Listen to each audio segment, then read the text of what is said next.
Assalamualaikum warahmatullahi wabarakatuh. Bismillahirrahmanirrahim.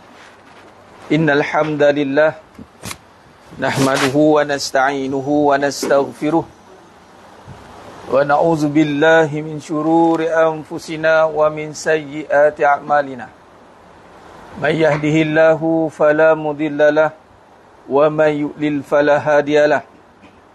Ashhadu an la ilaha illallah wahdahu la syarika lah wa ashhadu anna Muhammadan abduhu wa rasuluh. Allahumma salli ala sayyidina Muhammad wa ala ali sayyidina Muhammad. Rabbi yassir wa la tu'assir, Rabbi tammim bil khair. Rabbi shrah li sadri wa yassir li amri wahlul 'uqdatam min lisani yafqahu qawli. Allahumma iftah alaina hikmataka wanshur alaina min khazaini rahmatika ya arhamar rahimin. Allahumma faqihna fid din wa alimna bitakwil. Allahumma nawwir qulubana binuri hidayatik kama nawata arda binuri syamsik abadan abada birahmatika ya arhamar rahimin.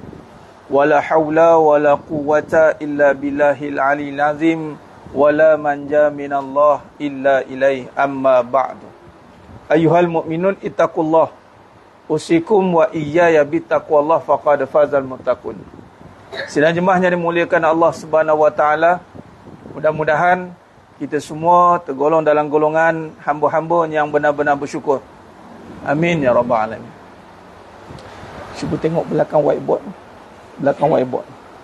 Kod-kod lah termasuk dalam tu. Tak ada. Okey, tak apa. Missing in action. Tak apa. Belakang boleh dengar? Ini lagi dengar suara original. Mana entah pergi mic ni. Tak ada. Baik, tak apa. Alhamdulillah, syukur pada Allah SWT. Pada pagi yang penuh barakah ni, hari ni kita mula awal. Awal pun kita jangka 9.30 lah. 9.30 Alhamdulillah. Kerana saya ada jemputan lain di rumah anak yatim. Jadi rumah anak yatim ni saya beri keutamaan lah. Dia nak buat maulid, nak jemput saya. Jadi saya nak beri keutamaan ke rumah anak yatim jadi ke 11, okay? 11.30 program. Jadi insyaAllah, jadi saya awalkan. Tapi bagus juga awal kan. Berkabus datang ni kan. Rasa macam masuk alam lain ni tadi.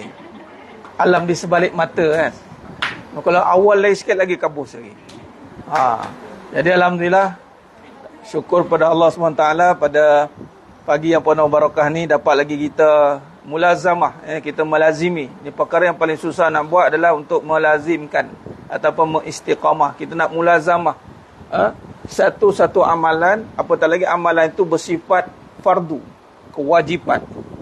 Kewajipan yang kita nak berikan keutamaan. Kita nak bersusah-susah untuk dia, kita nak berhabis-habis untuk dia, kita nak berikan penempatan pada perkara itu. Kerana sudah pasti setiap perkara yang kita susah-susah untuk agama, intan surullah hayan surukum wasabbit aqdamakum, kata Allah. Siapa yang tolong Allah, tolong ni maknanya kita tolong jaga apa yang telah Allah syariatkan, taklif kepada kita. Intan surullah, dan pasti Allah tolong kita. Yang surukum. Ingat, pertolongan Allah ni jangan kita nampak dalam rupa benda saja. Walaupun kita tengah susah, kita nampak di mana pertolongan Allah. Jangan kata begitu. Perkara yang paling besar yang Allah tolong adalah kita mampu taat kepada Allah Subhanahu wa taala. Dan ketaatan itu membawa kepada hati yang tenang.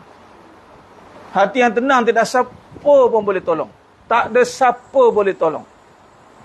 Hanya ala bizikrillah. Ingat, hanya Allah saja yang boleh bagi hati tenang. Jadi bila kita bagi satu komitmen, kita bagi kesungguhan kepada syariat Allah, walaupun nampak very tight. Orang kata, tadi kalau tanya Ustaz, lepas ni ke mana Ustaz? Oh, saya tadi subuh, lepas kuliah ni, lepas kuliah ni nak pergi sana lagi. Sebab saya nak cari ketenangan untuk diri saya. Jadi nak tahu tenang tu, kita sanggup susah-susah. Baru kita faham. Baru saya faham, guru saya cakap, Farid, cari susah. Kita pun susah. Kenapa kena cari susah? Kerana di dunia tak ada jalan senang. Di dunia hanya ada jalan susah.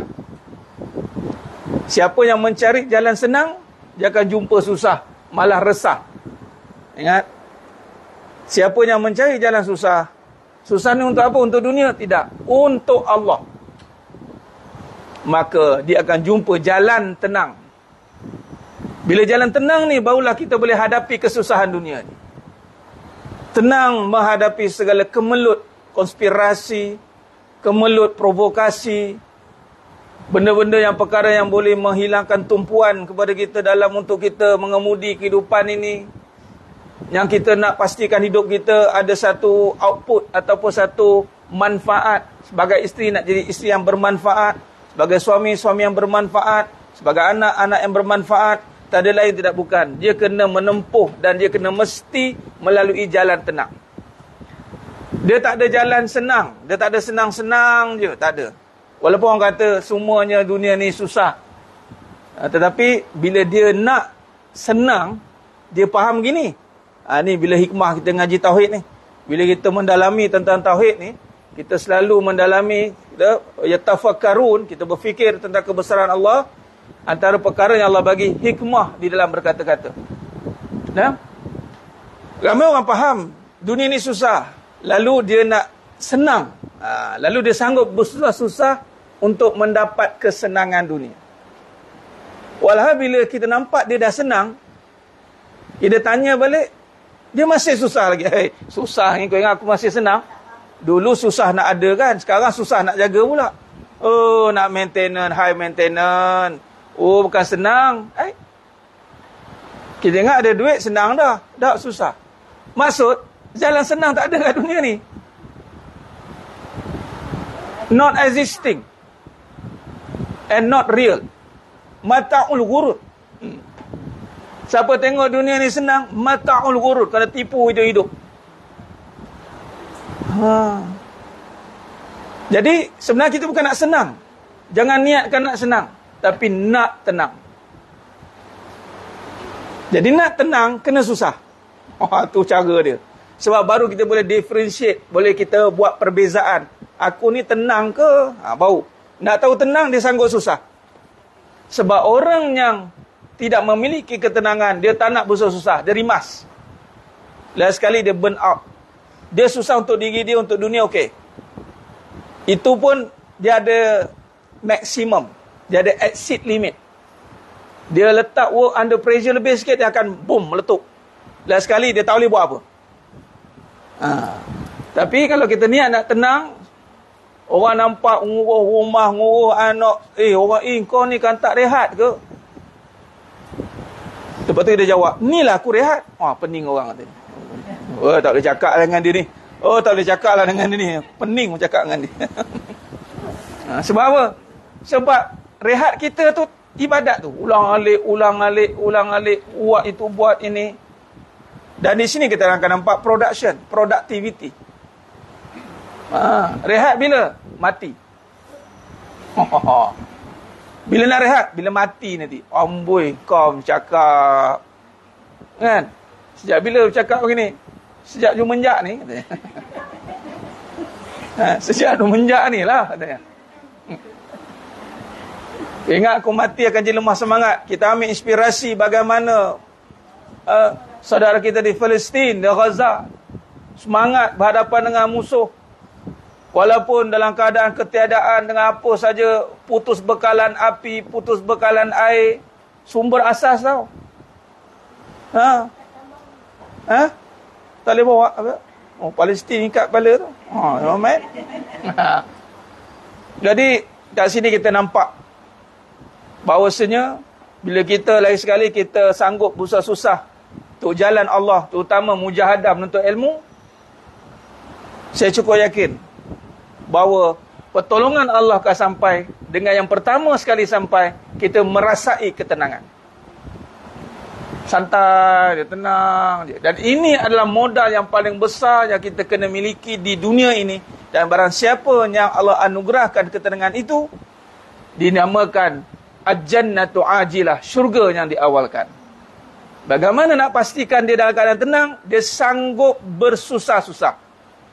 Sebab kita tak boleh cakap, aku dah tenang. Tak boleh. Ketenangan bukan satu, orang kata apa, pengakuan. Dia bukan pengakuan. Ketenangan itu bukan pengakuan. Aku tenang. Bukan. Ketenangan itu adalah pembuktian. Bukti orang tenang, dia sanggup susah. Kerana orang yang tenang sahaja sanggup melalui kesusahan. Itulah baginda Nabi Muhammad sallallahu alaihi wasallam. Luar biasa jemaah sekalian. Nah, insan agung yang hebat, yang mempunyai credibility yang sangat tinggi, melepasi tahap, dalam bahasanya adversity quotient. Dia sampai empati dah, bukan simpati dah. Empati. Empati ni dia dah boleh merasai dah.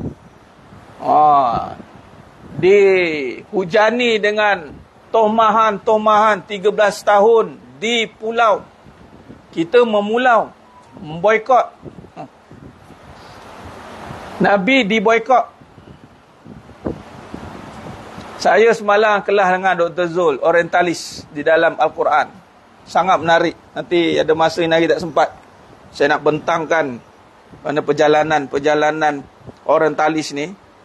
Orientalis tu apa? Siapa dengar kuliah-kuliah saya, dia tahulah. Saya sejak sehari dua ni semalam, Maghrib, subuh, Maghrib, tadi saya sebut. Apa orientalis? Ini kan pelajar PhD semua ni kan? Orientalis apa? Anak.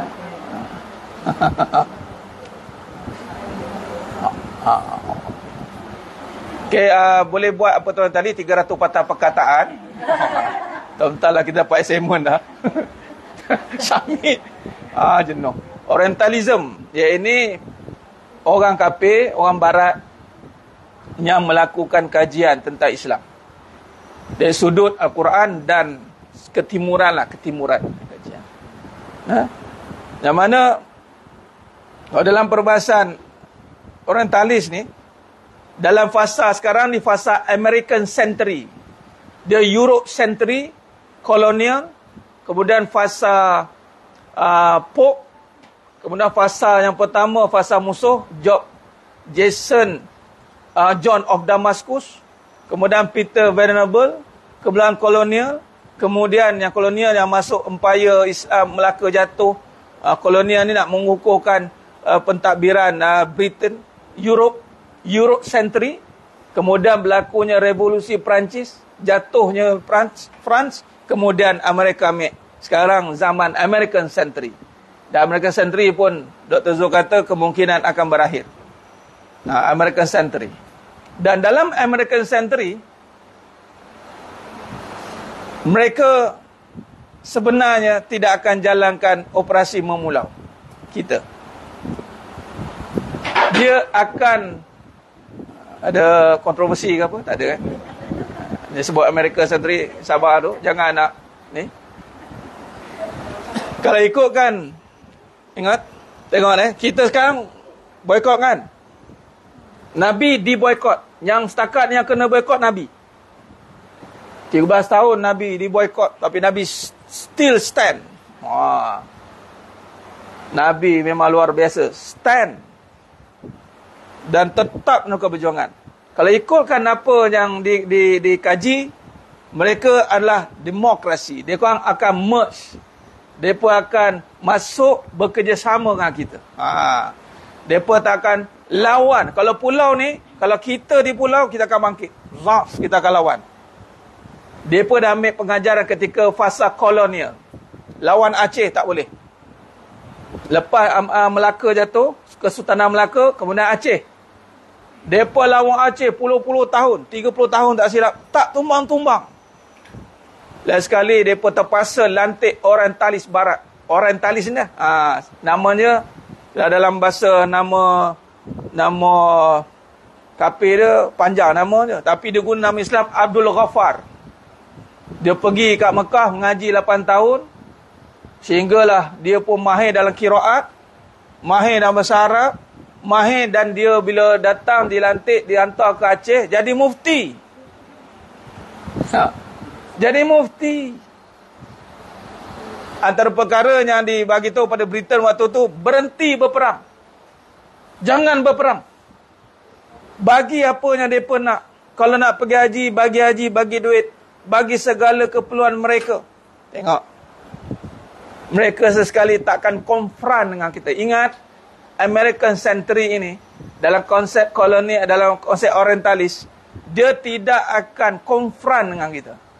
Malah, dia akan negotiate dengan kita. Dan dia tahu kita akan kalah dengan negotiate. Jangan ingat, dia akan lawan yang itu satu sudut je. Yang berlaku sekarang ni, itu satu sudut. Tapi dalam perjalanan Orientalism ni, dia ada pro and con lah. Dalam kajian kami ni, kajian Dr. Zul, dia memang, kalau kat Malaysia ni yang universiti yang kaji tentang Orientalis ni, dua setakat ni lah, USAS dengan USIM. Dia susah subjek ni. Dia lawan kepada Orientalism, Occidentalis. Dia kena kontra balik. Kan? Kan macam kat universiti kan? Kan? Tu bahasa dia kan. Nak kaitkan perbahasan kita ni. Dan memang ketika apa yang disampaikan Dr. Zulfahmi kata, dan saya terinspirasi untuk mana-mana jemaah yang ikut Roth Academy ni, kita nak sampai tahap mereka sangat eager, sangat nak tahu tentang Islam tau. Sehingga mereka buat fakulti kesusastraan Arab 1640. Dah tubuh dekat Oxford. The first Al-Quran yang diterjemah. Mereka sangat nak tahu Islam. Mereka bukan nak lawan. Tapi nak lawan dengan pengetahuan. Sebab tu saya harap jemaah yang ikut Roth Academy ni adalah jemaah yang mula menyuburkan kembali konsep intelektual. Konsep yang kita kena mengambil tahu. Konsep yang berfikiran kritis, analytical thinking. Sebab mereka menjatuhkan empayar Islam ni bukan dengan kekerasan. Walaupun kita nampak apa yang berlaku tu hanya sikit, tapi yang banyaknya adalah dengan sebiji. Sebab tu jangan terpengaruh dengan, Ustaz, saya nak yang boleh faham saya, yang lembut dengan saya nak yang betul-betul konon-konon soft spoken. Ramai yang terpengaruh dengan soft spoken. Cakap lembut-lembut. Cakap lemah lembut. Lemah lembut, hilang lembut, tinggal lemah. Hilang lembut, tinggal lemah. Lemah, habis. Rupanya mereka terpaksa kena ikut akur dengan presiden mereka, Iblis. Iblis menguasai manusia dengan kelembutan. Allazi yuwaswisu fi sudurin nas. Jadi hati-hati dengan kelembutan. Bukan tak boleh nak lembut, bukan suruh jadi keras, tapi suruh jadi tegas. Ini pun banyak perbahasan. Keras, tegas, susah, senang. Ada banyak perbahasan yang boleh dikupas sebenarnya. Mereka sangat memperhalusi perkara ni. Dan tegas itu hanya dapat apabila kita isi hati kita dengan tauhid. Kita akan ada hati yang hadid, hati yang kuat. Hati yang Allah jadikan seperti besi. Hati yang mempunyai pegangan yang jelas, benar dan tepat. Yang tidak dimakan oleh segala hasutan-hasutan. Dan di sini fasa, bila saya kaji, dengar apa Dr. Zul cerita semalam, habislah lecture dia. Lepas ni, kelas bulan depan, kami pula kena bagi lecture lah. Dia dah bagi tas kitab Quran yang kena ni. Dia dah cerita pasal fasa 1, abad pertama sampai abad kelima. Dan di situ saya nampak, halusnya kerja mereka untuk menakluki Islam dari dalam. Mereka tak menakluki dari luar. Mereka takkan mampu kuasai Islam dari luar. Maka terbenalah pembelajaran ataupun era Orientalism. Tu dia. Jadi yang menyebabkan jatuhnya daulah-daulah yang besar ni adalah kerana Orientalism. Iaitu pengkaji-pengkaji barat, sarjana-sarjana barat yang sangat mengetahui tentang Islam. Macam mana diorang boleh tahu? Mereka mengaji. Bukan mereka bersangka. Mereka mengaji dan mengkaji. Tengok perangai orang Islam, tengok kaji. Tengok malahnya Abdul Ghaffar tadi tu, yang menjadi tunggak untuk meruntuhkan Aceh, dia pakar dalam tarikat. tarikat. Ha? Dia tak kafir, mati kafir. Tapi dia mengakulah Islam. Tapi tak Islam. Saya tanya, kebanyakan orientalis ni masuk Islam tak? Doktor tu kata tak. Dia pun mati kafir. Tengok, menunjukkan Islam tu mahal. Islam tu mahal. Mereka boleh mengkaji tapi tidak boleh memiliki Islam. Jadi kitanya Allah dah bagi Islam ni, tolong jaga. Datangkan semangat untuk mengkajinya. Macam contoh ni Ummul Barahin ni. Alhamdulillah Tuan Guru Dr. Nik Muhammad Syukri Nik Wan, antaranya mempeloporkan perbahasan Ummul Barahin balik, kaji tentang sifat 20, tentang sejarah, walaupun susah, walaupun perlu banyak period-period yang kita kena pasti. Namun di situ banyak hikmahnya. Nah, jadi sidang jemaah yang muliakan Allah Subhanahu Wa Taala. Maka di situ alhamdulillah kita akan nampak bagaimana kita beri kesungguhan, di situlah kita akan dapat imbalan dia. Nak tahu, tengok kat situ. Sejauh mana kita bagi kesungguhan pada suatu perkara, terutama dalam kewajipan, kefarduan, maka di situ imbalan dia akan dapat. Ini ketenangan. Maka tak ada jalan ketenangan melainkan dengan jalan kesungguhan untuk bermujahadah, melaksanakan segala suruhan Allah SWT, terutamanya menuntut ilmu. Sidang jemaah yang muliakan Allah SWT, meneruskan kajian kita dalam sifat 20 sejarah dan kupasan pendekatan akidah karangan Tuan Guru Dr. Nik Muhammad Syukri Nik Wan, hafizahullah ta'ala alaih. Mudah-mudahan Allah rahmati beliau, seluruh keturunan beliau, tempatkan seluruh keturunan beliau di kalangan orang beriman, soleh dan solehah, dimasukkan syurga tanpa hisap. Amin ya rabbal alamin. Begitu juga dengan kita yang mempelajarinya. Mudah-mudahan kita pun dirahmati oleh Allah SWT, oleh seluruh keturunan kita. Amin ya rabbal alamin. Dalam perbahasan Barahin, kitab muka surat 86, nama-nama bagi penulisan Ummul Al-Barahin. Kita masuk dalam perbahasan nama-nama bagi penulisan Al-Barahin. Penulisan Al-Barahin Imam Al-Sanusi yang semata-mata membicarakan soal kepercayaan dan keyakinan akidah sudah dikenali dengan pelbagai nama. Jadi Barahin ni adalah perbahasan semata-mata membincangkan soal akidah. Ya, ini akidah termasuk dengan kepercayaan tentang Nabi dan Tauhid. Edisi yang pertama muka surat 81. Edisi yang kedua muka surat 86. Bagi yang tak ada kitab, di depan ni ada. Ada yang tak ada? Alhamdulillah, edisi yang ketiga bakal muncul.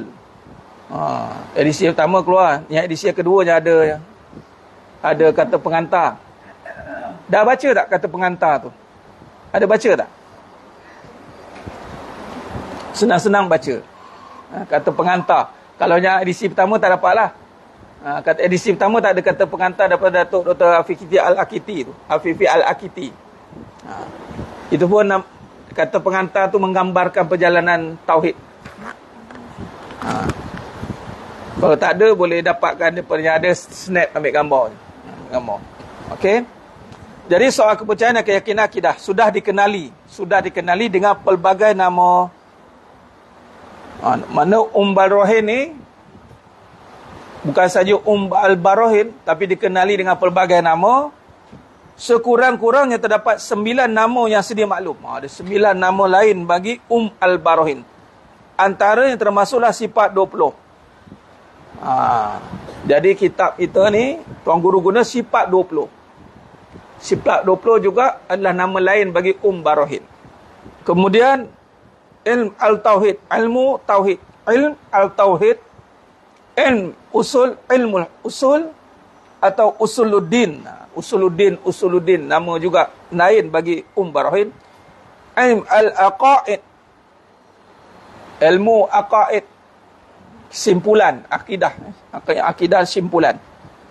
Akidah 50, ilm al-kalam, ilm al-jadal, ilm ma'rifah dan ilm haqiqah. Jadi tengok kaitan dengan hakikat kehidupan. Hakikat kehidupan tu sebenarnya membincangkan kehidupan bertauhid. Tu pembahasan hakikat kehidupan. Cuma dalam pembincangan hakikat kehidupan saya pergi terus syarah pada kehidupan. Kita syarahkan kehidupan. Dalam perbahasan Barahin, syarah sifat Tuhan, sifat Allah. Jelas? Tetapi yang terkenal di alam Melayu adalah dengan gelaran sifat 20. Alam Melayu yang terkenal sifat 20.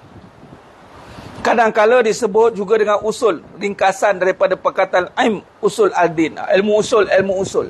Alam Melayu ni dipanggil sifat 20 atau ilmu usul. Itu nama lain bagi Barohin. Yakni Barohin ni ada 9 nama lain yang diketahui.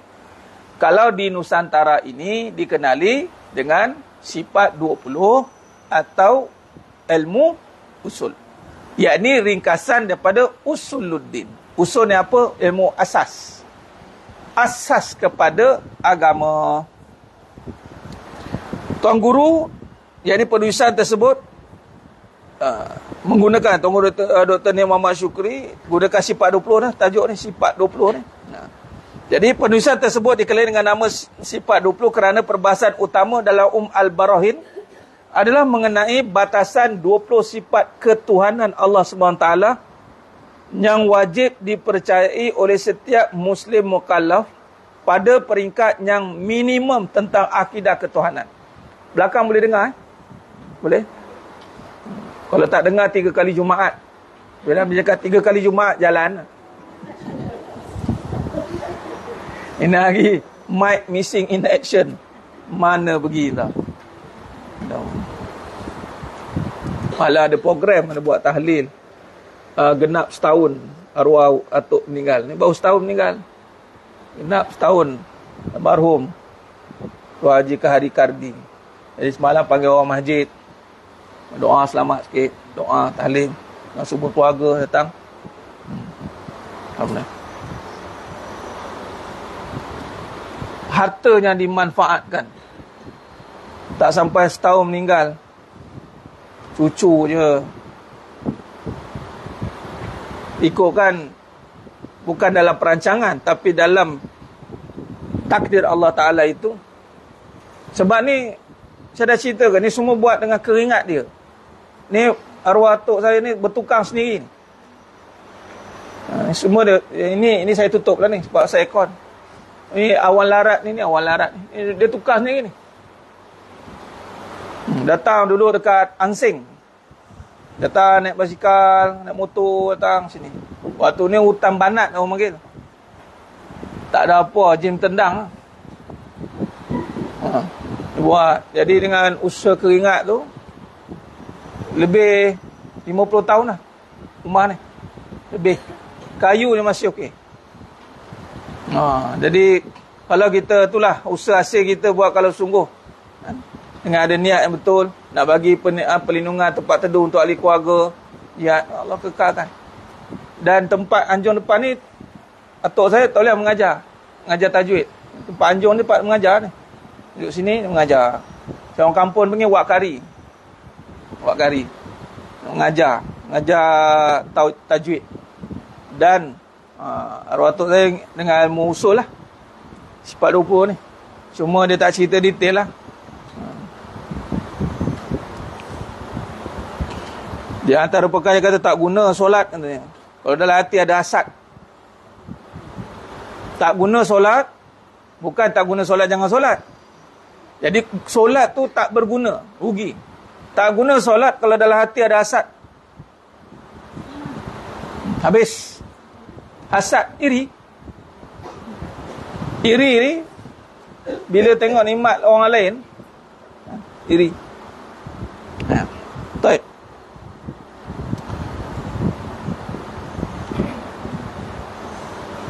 Baik. Berikut adalah pendapat berkaitan dengan sifat 20 yang dipelajari oleh orang ramai. Kiai Sirajuddin Abbas, I'tiqad Ahlussunnah wal Jamaah. Ni pendapat orang ramai yang mengkaji, yang pelajari sifat 20. Di Indonesia ada orang-orang menamai dengan ilmu sifat 20 kerana di dalam ilmu ini dibicarakan 20 sifat yang wajib mesti ada bagi Tuhan. 20 sifat wajib bagi Allah. Dalam kalangan orang-orang kita, yakni Osman bin Jantan, pedoman ilmu tauhid. Dalam kalangan orang kita, ilmu ini dinamakan ilmu sifat 20 kerana perbahasan yang penting di dalam ilmu ini ialah tentang sifat-sifat ketuhanan Allah yang ditetapkan oleh para ulama tauhid kita. Ada 20 sifat. Jadi antara nama kenapa kena panggil sifat 20? Kerana bincangkan 20 sifat yang wajib bagi Allah. Al-Yahya, 20 sifat Allah. Kaedah sifat 20, iaitu Allah itu punya 20 sifat yang mustahak diketahui oleh setiap umat Islam. Abdul Aziz Ambak bin Haji Ismail, sumbangan Syekh Daud Al-Fatani dalam Akidah di Nusantara. Puncanya diberi judul sifat 20 itu kerana dalam kitab tersebut membataskan 20 sifat yang wajib itu. Wajib diketahui oleh setiap orang mukallaf pada peringkat yang menima tentang akidah ketuhanan atau ma'rifatullah. Adapun gelaran ilmu usul al-din, yakni ilmu usuluddin, adalah kerana perkataan usul arti tunjang, asas, pokok atau pangkal. Dan perkataan ad-din artinya agama. Maka perkataan ilmu usul al-din artinya ilmu yang membicarakan tentang tunjang agama, asas agama, pokok agama atau pangkal agama, tentang iktikad ketuhanan Allah Subhanahu wa taala. Jadi ini terjemahan kepada ilmu usul ad-din. Jadi pangkal atau tunjang atau asas kepada agama itu adalah mengenal sifat wajib bagi Allah. Yang mana sifat wajib bagi Allah ni pada zaman kita dah bincang sebelum. Sebab tu kita kena bahas, sebab nanti bila kita masuk 20 kita dah terus bincang 20. Nanti timbul persoalan kenapa 20? Nampak? Betul kata Hauna. Alladzina yamshuna 'ala Hauna. Antara kesan mengaji sifat 20, dia kena jadi orang yang menunduk, merendah diri. Kerana yang ada hanya Allah, itu bersifat tiada. Bila yang ada hanya Allah, sehingga timbul rasa dalam diri kehambaan, maka berjalanlah kita atas di muka bumi Allah dengan kerendahan. Bukan kerana kita tak ada apa-apa. Apa nak buat Ustaz? Apa? Orang tak ada nak kat saya, tahulah. Umar kata pergi, kubur kata mari. Allah sedihnya bunyi. Apa? Pipi tersorong-sorong. Apa? Hidung tak mancung, pipi tersorong-sorong. Betul? Tahulah Ustaz. Tak macam orang lain. Itu mengada-ngada panggil. Dia ni merendah diri bukan dengan ketiadaan benda, tapi merendah diri kerana yang ada hanya Allah yang Maha Esa. Walaupun dia datang dengan jet. Datang tak lagi. Kamu naik apa? Naik jet Ustaz.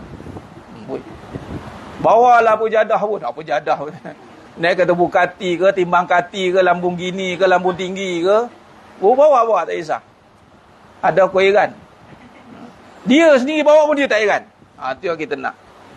Itu namanya merendah diri. Yang tak bawa pun tak heran. Yang bawa pun tak heran. Lain sekali lantak dekat bawah tu, biar dia. Pasal dia parking kereta jenis macam-macam kat luar tu kan. Ada aku heran. Dia macam itu. Itu asas pokok kepada agama. Baik. Mengikut para penulis dalam bidang akidah di alam Melayu, khususan alam Melayu, seperti Sirajuddin Abbas 1905 hingga 1980 masih. Osman bin Jantan, ini nama penulis dalam bidang akidah, 1937-2011 masih.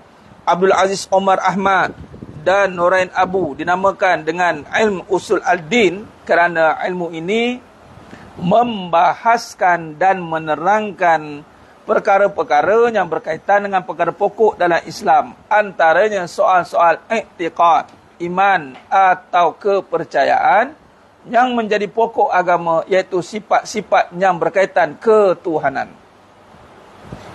Nah, di sini kalau kita lihat ketuhanan dan kemanusiaan, ingat kenapa antara sebab penulisan Barohin ini pada kurun yang keberapa?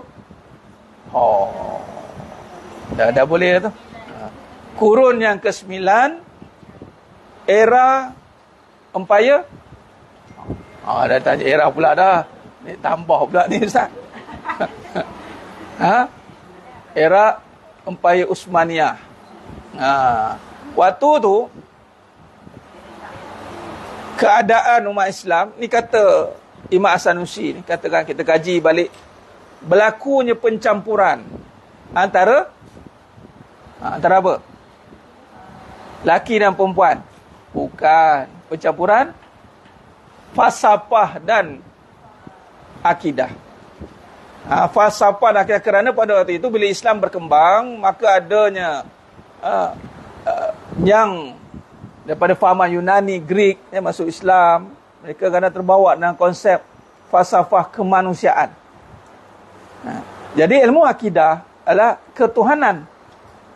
Jadi ketuhanan Allah, ketuhanan yang kehambaan ini, kalau tidak diperalusi, dia akan jadi dia sipi-sipi tu. Kemanusiaan dan ketuhanan. Ada ketika orang bermain dengan sifat kemanusiaan tetapi mengharapkan ketuhanan. Dia main falsafah-falsafah hidup lah. Jadi nak memisahkannya antara falsafah dan akidah, maka Barohin ini adalah pencetusnya. Maka dikhususkan balik perbahasan tentang Tuhan. Kalau tidak, dia masuk dengan perbahasan tentang ini yang datang tu, kalau dia tidak digabung, diperjelaskan sekali apa jadi mengaku Tuhan. Faham? Last sekali ajaran sesat mengaku Tuhan. Sebab tu dipisahkan. Ya? Ini dia kata khas, berkaitan dengan ketuhanan. Lalu tak ada kena-mengena dengan kemanusiaan. Sebab tu kita takkan termasuk dalam tasbih. Tasbih tu apa? Menyamakan. Tajsim, menjisimkan. Takkan masuknya. Sebab perbincangan kita dalam bab usul ad-din ataupun sifat 20 ataupun dengan usul ini, jelas membincangkan tentang Tuhan. Bukan makhluk. Jadi tak perlu digandingkan dengan makhluk. Malahnya ada satu perbahasan yang dipanggil bersatu dengan Tuhan. Pada peringkat awalnya ada maksud yang lebih besar. Kalau saya sebut ni pakai contoh wahdatul wujud. Kalau pernah dengar lah. Perbahasannya jelas. Ini yang wujud yang hanya mengesakan Allah. Itu maksud nak bawa pada asal. Tapi ada setengah perbahasan dia masuk pada falsafah. Dia masuk pada akhirnya bersatu dengan Tuhan. Habis. Itu hati-hati. Jadi di sini menerangkan usuluddin, usul ad-din, membincangkan i'tiqad, iman, kepercayaan dan sifat-sifat berkaitan ketuhanan. Selaras dengan Al-Duri, Alian di dalam kitab mereka Usul ad-Din Al-Islami yang berpendapat bahawa dinamakan dengan Usuluddin kerana ia ada prinsip asas bagi pembinaan dan juga cabang-cabang pengetahuan keagamaan. Ia berperanan menjelaskan perkara-perkara berkaitan dengan prinsip-prinsip asas agama dan segala rukun yang tidak sempurna keimanan tanpa kewujudannya. Ia berbeza dengan ilmu fiqh yang berperanan menjelaskan cabang-cabang proses pelaksanaan urusan keagamaan, dan ilmu akhlak dan tasawuf yang memfokuskan sudut perilaku serta akhlak berasaskan al-zawq ar-ruhi, perasaan rohani, dan al-wijdan al-qalbi, kehalusan hati. Nampak? Tuan Guru terus letakkan 3 perbahasan agama ni. Kalau kita tengok, dibawakan perbahasan Al-Duri Alian yang kitab mereka Usuluddin Al-Islami, menjelaskan Usuluddin ni adalah prinsip asas bagi pembinaan. Asas. Mana kalau tak ada asas ni, tak sah. Amalan pun tak terima. Itu besar. Maknanya tiang tak ada, bumbung tak ada. Nak isi apa? Asas pembinaan. Jadi cabang-cabang pengetahuan agama, ia berperanan menjelaskan perkara-perkara yang berkaitan dengan prinsip-prinsip asas yang tak ada, orang panggil apa, tak ada ikhtilaf, takkan ada khilafnya. Bab akidah ni tak ada khilaf. Dia adalah sepakat. Sebab dia prinsip. Dan segala rukun yang tidak sempurna keimanan tanpa kewujudannya. Mana tak sempurna iman kalau tak wujud asas itu. Macam rukun Islam, rukun iman yang 6. Kalau tak ada salah satu, tak sempurna, tak boleh nak katakan dia beriman. 6 tolak 1, roboh semua. Dia 6 tolak 1, 5 kan? Betul? Tapi 6 tolak 1, kosong. Faham? Tak faham? Tak apalah, nanti faham lah tu. Nak kelas kita ni dahsyat. Sesenior-seniornya. Time masih sejunior-junior. Junior paling junior belakang sana lah. All rounder. Alhamdulillah. Ini kerana apa? Kerana la ilaha illallah Muhammad Rasulullah. Itulah yang menyatukan kita semua dan semua peringkat usia. Masya Allah. Baik, itu asas. Apatah lagi tauhid. Lagilah asas kepala dia. Wajib-wajib tak ada tu habis. Sebab tu dimulakan dengan perbahasan awal-awal lagi. Perbahasan tentang akidah yang benar, tepat, jelas. Tak capai tahap benar, tepat dan jelas, maka tak sempurna iman. Kalau bab fiqh, pelaksanaan SOP. Bab fiqh ada ijtihad, ada manhaj, ada khilaf. Tak boleh bergaduh. Tak boleh bergaduh lah bab khilaf ni. Sebab dia ada kawaid, ada kaedah yang dia panggil tentang urus tempat, adat setempat. Adalah yang mahir tentang usul fiqh nak. Asas kepada fiqh pula. Ini asas pada agama. Kan? Pengurusan keagamaan. Tu. Kalau pergi pada ilmu akhlak pula, ini tasawuf, memfokuskan pada perilaku perangai, kepada perjalanan zauq ar-ruhi, perasaan rohani kita, dan al-wijdan al-qalbi, kehalusan hati. Itu tasawuf. Tapi kedua-dua ni, fiqh dan tasawuf ni, tidak akan sempurna, tak akan terangkat, tak akan menjadi kalau tidak benar tauhidnya. Sebab tu yang mana nak memperhalusi tasawuf, nak menjalani tentang pengembaraan hati, kena berhati-hati. Sebab apa? Nak tahu hatinya sudah benar atau belum. Ini benar tidak kepahaman tentang Allah. Apa kaedah yang dipakai dalam pembahasan tauhid? Kena tahu. Kalau kita jawab, ikut Al-Quran dan As-Sunnah. Itu asas kepada hukum. Kaedah yang kita pakai apa? Kita ikutlah ulama' katanya. Ya, tahulah ulama'. Ulama' ajar apa? Kalau kita dah ada kaedah. Dia panggil sifat 20. Tu kaedahnya. Kan? Dia jelas. Kita memahami, mengenal tentang Allah, ada kaedah. Kaedah apa? Sifat 20. Al-Imam Sanusi yang mengasaskan formalistik. Dia. Yang mengasaskan 20 itulah. Susunan itu. Yang mana sifat ini yang dibincangkan sudah pun ada pada zaman salaf.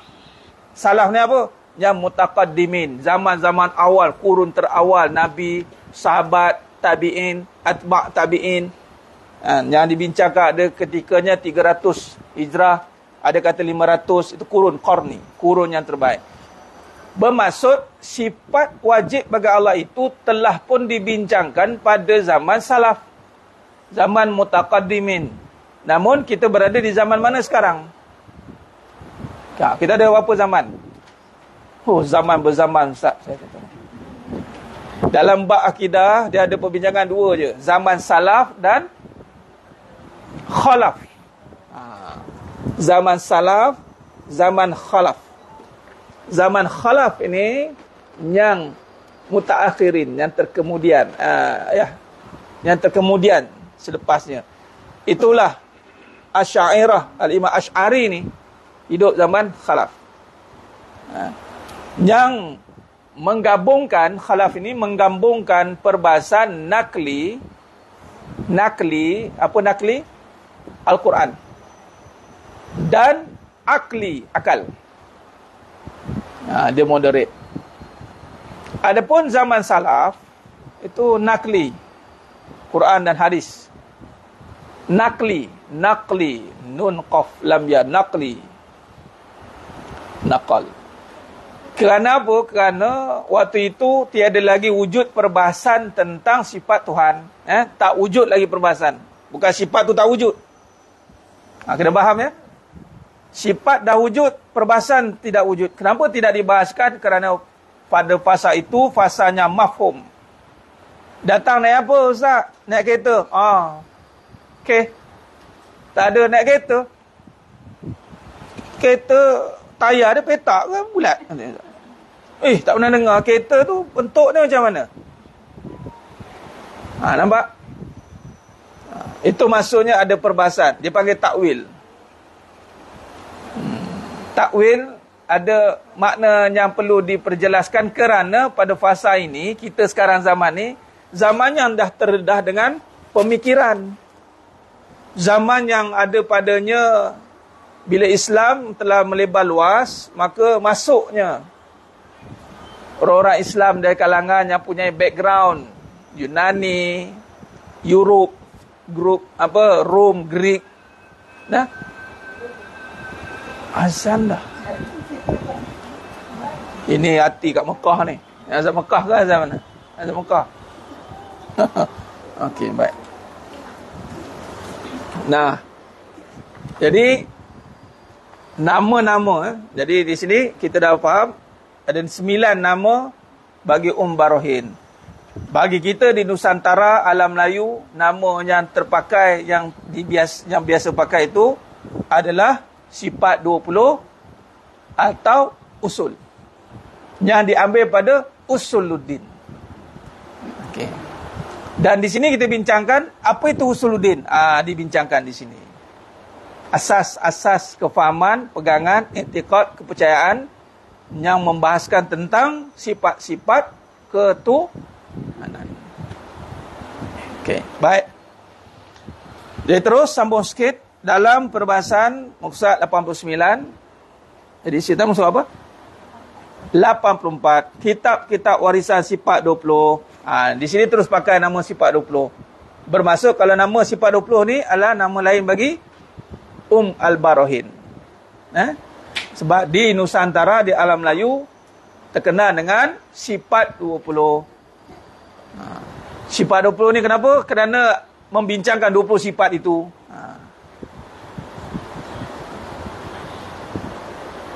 Baik.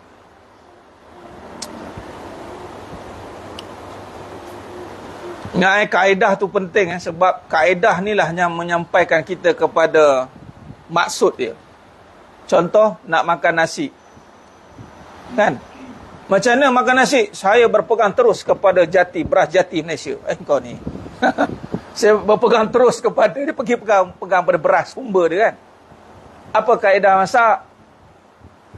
Pegang betul-betul. Kaedah ni proses nak buat sampai jadi nasi. Apa kaedah tauhid? Kena tahu kaedah tauhid sifat 20 sampai kepada Tuhan. Bukan masuk tak perlu kaedah. Kita terus kepada Allah. Terus kepada Allah. Saya cakap begini sebab ada perbahasan begitu yang berlaku di dalam masyarakat mutaakhir ini, yang mula cuba untuk keluar daripada kaedah ini, walaupun kita faham wujud perbahasan yang sebelumnya ada tidak menggunakan kaedah ini, tapi kita kena waras dalam berfikir kerana kita berada di zaman ini. Kalau nak pakai kaedah itu, berada di zaman itu. Tapi juga jadi sandaran perbahasan kerana di zaman yang ini zaman salaf, itu sifat-sifat wajib itu sumber daripada situ. Bagi saya ini kesinambungan. Dia bukan benda yang berbeza. Kan? Kaedah apa? Sifat 20. Sebab memang ada kenyataan. Terang-terang tulis. Terang-terang cakap lah. Dia bukan tulis cakap. Jangan buang masa mengaji sifat 20. Ada kenyataan. Jangan buang masa mengaji sifat 20. Lalu apa hujahnya? Kerana sifat 20 tu tak ada. Macam mana? Kenapa ada buku? Nampak? Kalau tak ada, kenapa tak ada buku? Betul lah tu. Nampak tak? Logik tak? Logik lah kan? Kalau tak ada perbahasan sifat 20, tapi kenapa ada buku sifat 20? Betul juga tu kan? Bagus. Kalau perbahasan tu tak ada seorang pun menulis kitab tu. Betul juga. Mudah-mudahan jadi ulama besar. Amin. Betul lah tu. Jadi itu. Boleh guna hujah ni Kata, dulu tak ada. Kalau tak ada, kenapa ada buku? Tulis. Betul lah tu. Tapi walaupun ada bukunya tulis salah, ada juga. Tapi betul tak? Maksud kenapa ada buku, kewujudan suatu perkara itu dibukukan. Walaupun benda tu salah, nak tahu kewujudan salah tu, ada buku salah tu. Faham tak? Faham? Sebab tu kalau nak kaji ajaran sesat, atau nak kaji antara macam contoh orientalis kami kaji ni, dan juga orientalis barat, dia kena kaji, dia panggil the scripture dia, kitab asal dia. Dia kena kaji kitab, tulisan asal. Baru kita tahu. Betul tu. Maka selagi tidak tertulis, maka dia hanya verbal bercakap-cakap, maka consider tak wujud lah. Biasanya ajaran-ajaran sesat bagi contoh, memang akan ada kitab dia. Macam Syiah ada kitab dia. Jadi kita rujuk kitab dia, tulis tu, tu wujud, tu ada tu. Macam soalan adik kita kan. Kalau tak ada, kenapa ada buku?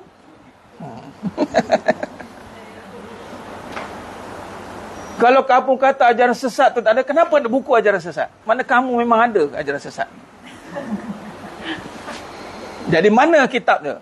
Sebab tu kalau nak kajian sesat, kita kena masuk kat dia, kita tengok, baca kitab dia. Jangan baca orang dia. Sebab tu, orientalis, dia tak akan kaji dengan orang. Dia kaji tu dengan Al-Quran. Perkara pertama yang dibuat oleh orientalis barat, Peter V. Venerable ini, Peter V. Venerable ni yang mengupah Robert, apa tak nama Robert tu, untuk, kan dengar Dr. Zul marah pula, apa entah kamu dah baca, kau tak sebut. Benda belakang, cari sekejap. Okey. Penting ini di fakta penting. Okey. Robert of Cotton. Robert of Cotton yang dilantik oleh Peter V. Venerable dan berjaya menterjemahkan Quran La Quran Muhammad pada 1142 Masihi. Pertama di dunia, yang pertama di dunia Al-Quran yang diterjemahkan dalam bahasa Inggeris. Itulah La Quran, namanya La Quran Muhammad. Muhammad ni Nabi Muhammad sallallahu alaihi wasallam. Yang pertama kaji Islam melalui Al-Quran, bukan dengan orang. Tapi betul, kalau kita nak kaji tu, kita kena kaji penulisan dia. Jelas. Baik.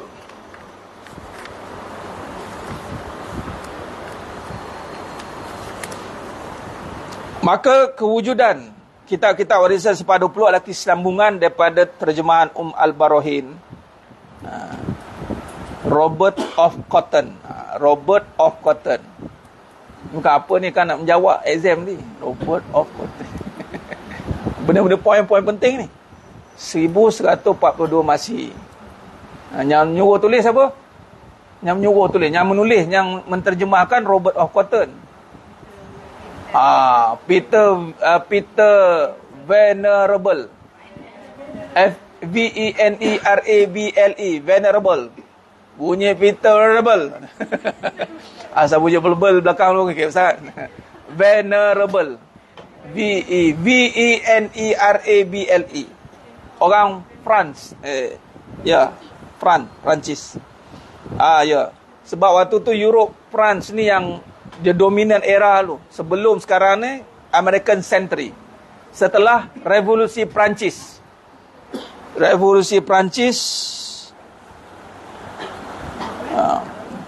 Abad ke-16 ke-18. Berapa? Ya, betul. Haji tahu 1789. Haji pun baca bagus Haji. 1789. Betul. Revolusi Perancis yang menentang golongan paderi. Siapa nama ni? 1874. Nak cerita sekejap sebelum masuk ni. Ni kerja Yahudi ni. Yahudi ni dia ada masalah daripada Dia sebenarnya isu dia bermula daripada sekejap dah saya cerita kat ni. Bagus ni. 1874, cerita 18 saya lupa ni. 1874 Benjamin Disraeli menjadi orang Yahudi pertama jadi presiden Perancis. Britain, the largest powerful in the world. Waktu tu 1804. Benjamin Disraeli. Dia jadi presiden. Waktu tu kuasa besar ni, Britain ni. Dia jadi presiden. Yang mana asalnya dia tak ada negara. Dia ni isunya bermula dengan zaman Nabi Daud. Zaman Nabi Daud AS, kemudian Nabi Sulaiman AS, dan laknat Allah kerana mereka suka membunuh para Nabi. Dia kan Bani Israel ramai. Maka mereka berpecah dan dihalau daripada Jerusalem. Start tu. Sekejap. Saya nak cari dia punya kerajaan.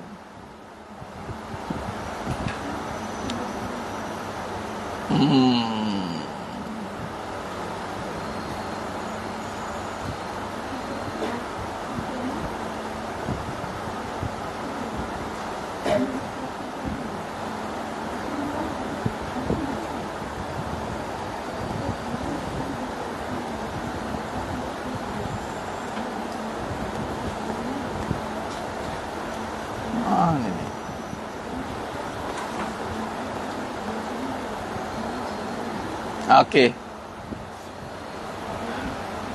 Zaman Nabi Daud ni ada kerajaan Yahudi ni. Waktu tu kerajaan dia bagi Judah, kerajaan Judah. Judah zaman Nabi Daud. Depa memang depa claim depa duduk di Jerusalem 2000 tahun, tapi sebelum tu ada bangsa Kanaan ni bahasa Palestin lah. Dia lebih awal lagi sebenarnya. Dan susu galuh Palestin ni ada cerita tentang Nabi Daud, Nabi Sulaiman. Ada dia panggil kingdom Judah kingdom. Memang. Dan waktu tu depa okey, tapi depa ni dilaknat oleh Allah kerana depa membunuh para nabi utusan Allah. Selepas zaman Nabi Sulaiman mereka berpaling Bani Israel dan sampai mereka nak bunuh Nabi Isa AS, tapi Allah angkat. Jadi mereka dihalau.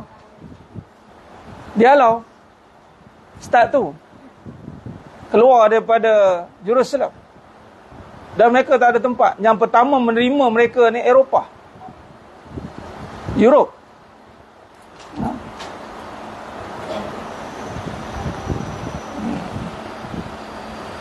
Dia ada tahun bila dia halau ni? 70 Masihi. Bar Kokhba ada boleh cari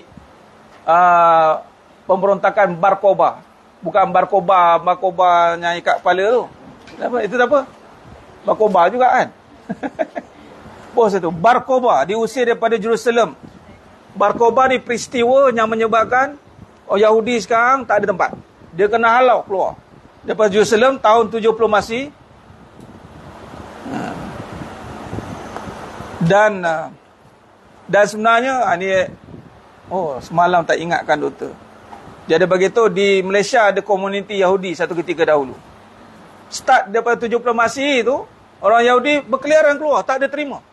Sehinggalah berhijrah ke Eropah, Poland. Kerajaan pertama yang setuju untuk terima. Waktu itu, sebelum tu depa tak boleh nak masuk mana-mana kingdom sebab depa ni konfront punya orang. Dia duduk, dia nak dia je. Dia nak conquer. Kamu kalau tak boleh kerjasama aku, jangan duduk kat aku. Macam itulah. Mengantau sehingga berhijrahlah dia ke Eropah. Yang cerita start punya cerita ni masuk sikit sebelum masuk kitab warisan ni. Ni pun akidah ni, ada perbahasan juga. Bila peristiwa Bar Kokhba tu berlaku 70 Masihi, maka secara ofisialnya kaum Yahudi ni dihalau daripada Jerusalem.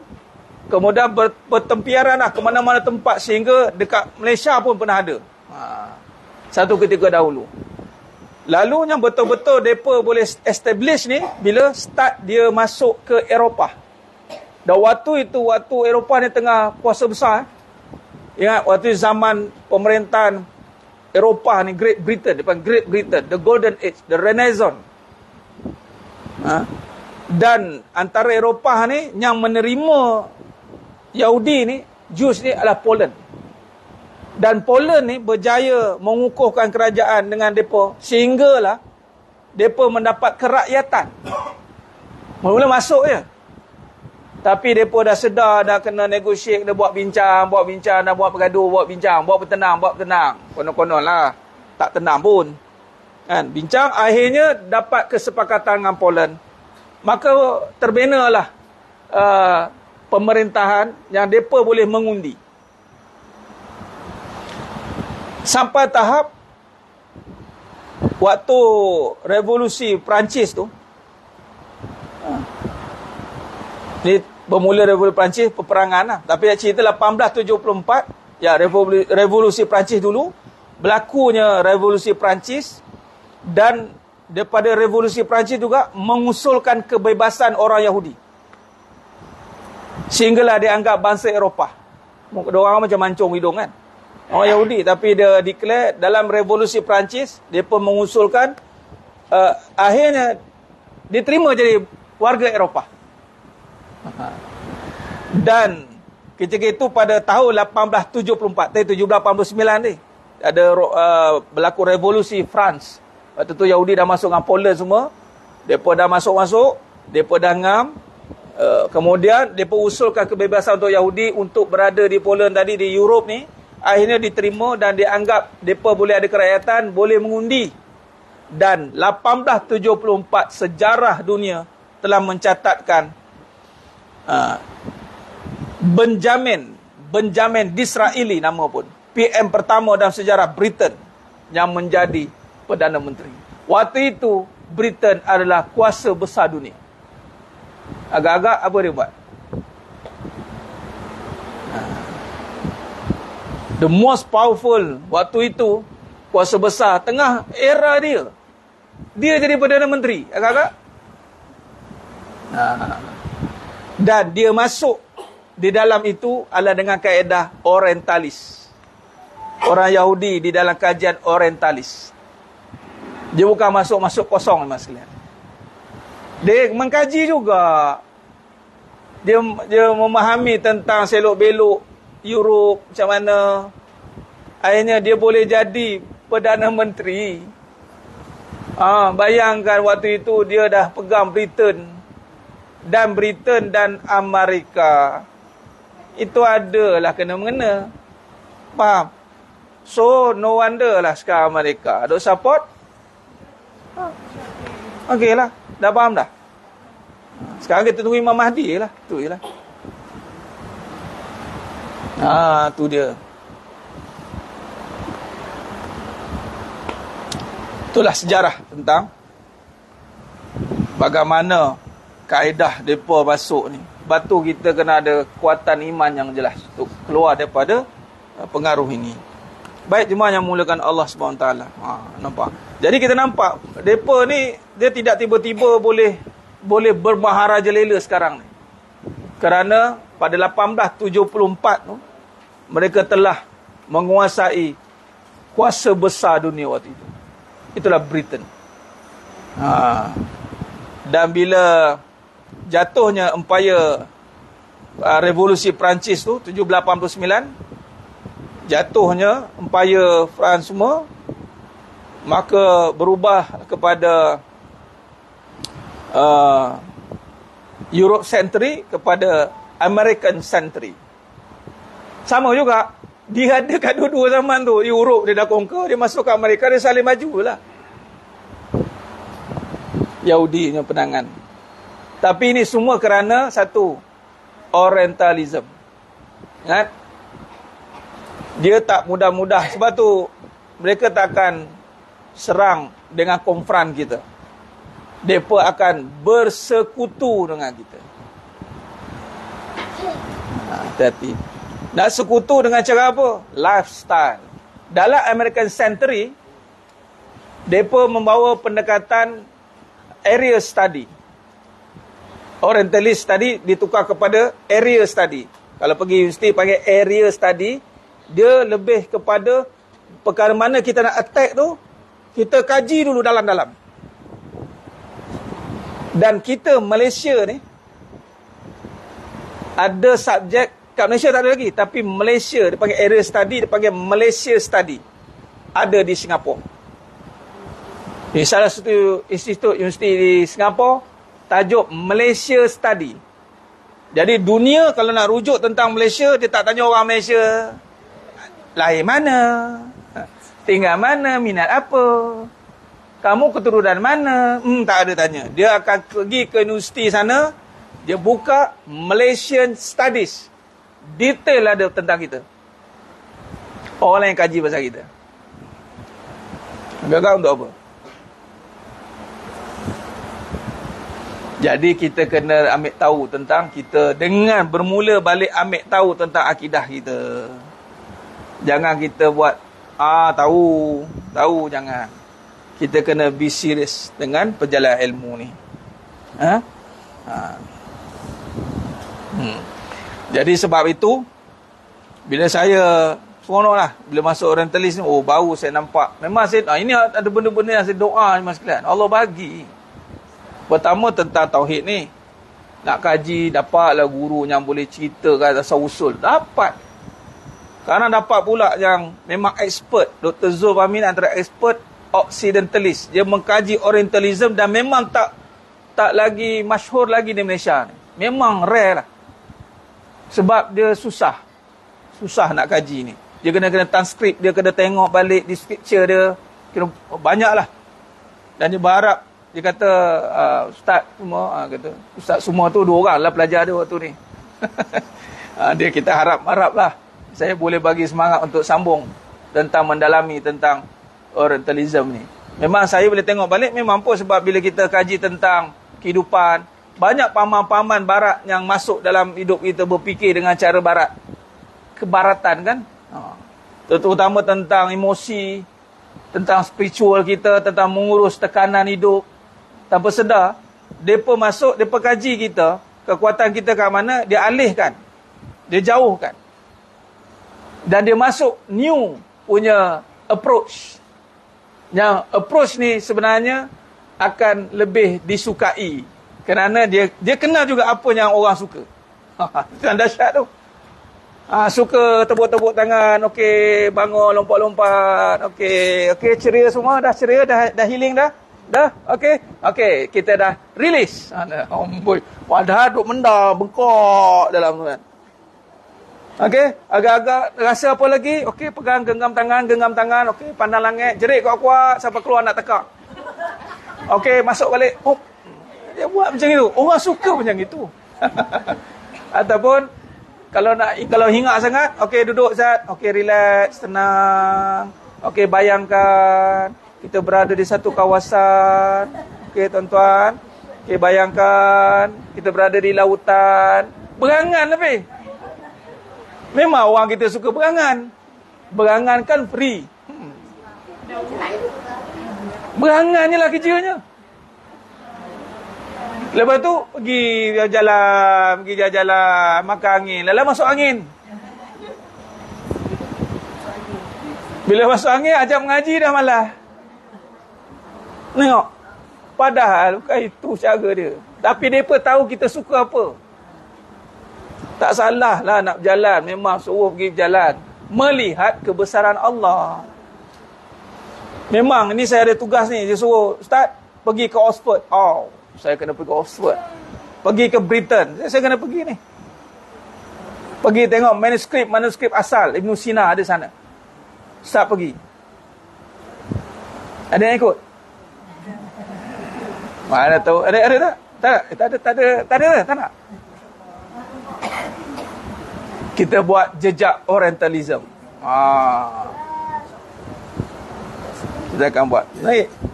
Bila macam ni, Dr. Zul kata pergi.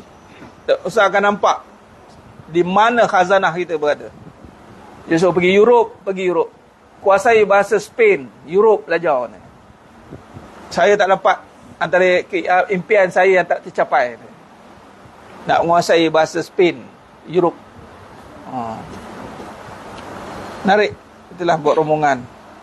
Ini kalau saya buat pergi British, udah. Ini ustaz ni dah ke hala ke barat ni. Habislah korang ikut ustaz tu buat apa. Ini jenis yang ngulur kepala, tiba-tiba mengintai orang mengaji. Bukan nak mengaji, mengintai orang mengaji kau tingkap. Kau tingkap, tu dengar-dengar. Lepas tu terkepit telinga pada muka. Wallahualam. Baik, jom sekarang kita berhenti setakat tu dulu. Kita warisan ni kita sambung pada sini akan datang. Surat 89, edisi pertama, Ustaz 84. Wallahualam, mudah-mudahan Allah rahmati kita semua. Mudah-mudahan majlis kita ni Allah lihat, Allah pandang. Mudah-mudahan Allah kabul sekali ajak kita. Al-Fatihah.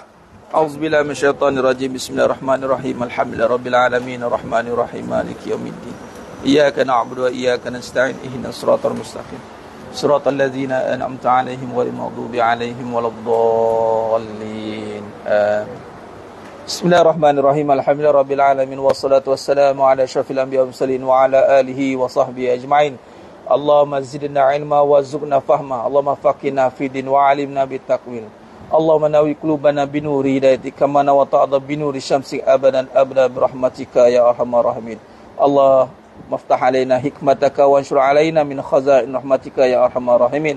Allahumma ighfir lana dhunubana warhamhum kama rabbawna shighara wa li jami'il muslimina wal muslimat wal mu'minina wal mu'minat al ahya'i minhum wal amwat birahmatika ya arhamar rahimin. Allah ya Rahman ya Rahim ya Fattah ya Alim ya Razak ya Wahhab ya Allah ya Hayyu ya Qayyum birahmatika astaghits ya Allah. Ya Allah, dengan keberkatan majlis ilmu ini ya Allah, dengan keberkatan dengan bacaan suratul Fatihah ya Allah yang kami bacakan setiap malam munajat padamu ya Allah.